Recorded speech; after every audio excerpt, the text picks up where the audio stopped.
I want to talk in this segment about what General Milley did with China. You may say over the head of Trump. Now, the Biden administration is coming to the defense of Milley. The Defense Department has issued a statement basically saying that what Milley did was no big deal. And his meetings with the Chinese, they say, was, quote, in keeping with his duty and responsibility to convey reassurance to maintain strategic stability. So Milley was, in a sense, acting within established procedures. He was doing, in a sense, what he was meant to do, what he was told to do. Let's just say he was following orders. Joe Scarborough on MSNBC, Morning Joe, and then Wesley Clark, who is a general, who should know something about this, all said, or they both said, well, generals talk to generals. What's the big deal? There's, don't be naive and don't believe that this notion of not talking to an adversary. We do talk to adversaries. In the era of the Cold War, the United States talked to the Soviet Union. But the issue here is not making a call. The issue is what was said on the call. And I think this is really what I want to zoom in on. I mean, think about this. Trump was impeached for making a call to the president of Ukraine. Now, Trump has every right to make that call. But the argument was that Trump was pressuring that guy to do an investigation into Biden. That was not, in fact, on the call. The issue was brought up. But think of what Milley did compared to Trump. Milley is actually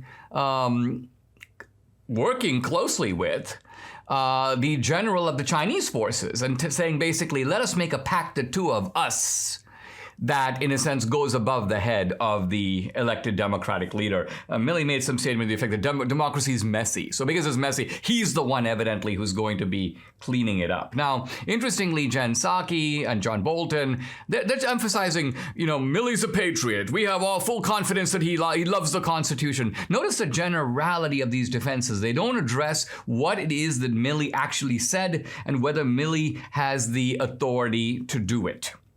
Now, Milley is under the authority of the defense secretary. That is Chris Miller. Now, Chris Miller has issued a statement saying that he did not and would not ever authorize Milley to have secret calls with the Chinese counterpart. He said that this guy has violated the inviolable principle of civilian control of the military. He said the chain of command runs from the president to the secretary of defense, not through the chairman. He's called for Milley's resignation. So even if Milley says, I was following procedure, I was following orders, it turns out there were no such orders. But now let's consider the case in extremis, because whatever rules are in place, I will grant that there are situations, and I mentioned one in the earlier segment, where there's a kind of an immediate emergency. The person you're dealing with, who is in charge, goes so berserk that something just has to be done and there is no time to follow the procedures. So the question then becomes, did Trump in fact go rogue? Is it the case that Trump was so out of control?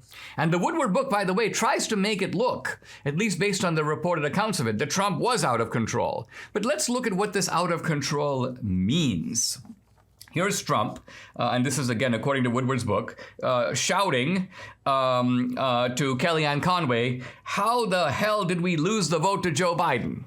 Well, that's a little bit annoyed, but it's not exactly out of control. It doesn't mean he can't be president. He said, how the heck did we lose the vote? He's wondering how he lost. Okay, Trump to Pence. I don't want to be your friend anymore. Trump is angry. He feels betrayed by Pence. He even says something like, if you don't do it, I picked the wrong man 4 years ago. Don't do it here referring to Trump, to Pence, sending back the electoral votes to the states for them to take another look at it because of the allegations of impropriety. So Pence is unwilling, he's reluctant. Trump says, basically, quote, you're going to wimp out. But this is not going rogue. This is Trump basically having a conversation between two people who thought they were on the same page and discover that on this critical issue, they're not. Mark Esper. Now, we're going back to June of 2020. So we're going back before the election. Obviously, Obviously, what Trump says there is much less relevant. It's not a case of going rogue, but nevertheless, it's in Woodward's book. And this, of course, has been reported elsewhere, that Trump had a kind of a tirade against the Defense Secretary Mark Esper at the time, where Mark Esper had gone out and said, listen, I oppose invoking the Insurrection Act. And this, of course, made it difficult for Trump to invoke the Insurrection Act, even though there was the closest thing that we've seen to an insurrection, not January 6th, but the George Floyd protest was extremely violent, a great deal of damage, a great deal of arson, lots more people hurt, and so on. But Trump apparently shouts, "You took away my authority. You're not the president." Again, this is Trump, you may say, letting Esper have it, but there is nothing here about Trump starting a war with China. Trump has been actually trying to basically get America out of wars. Trump starting World War III.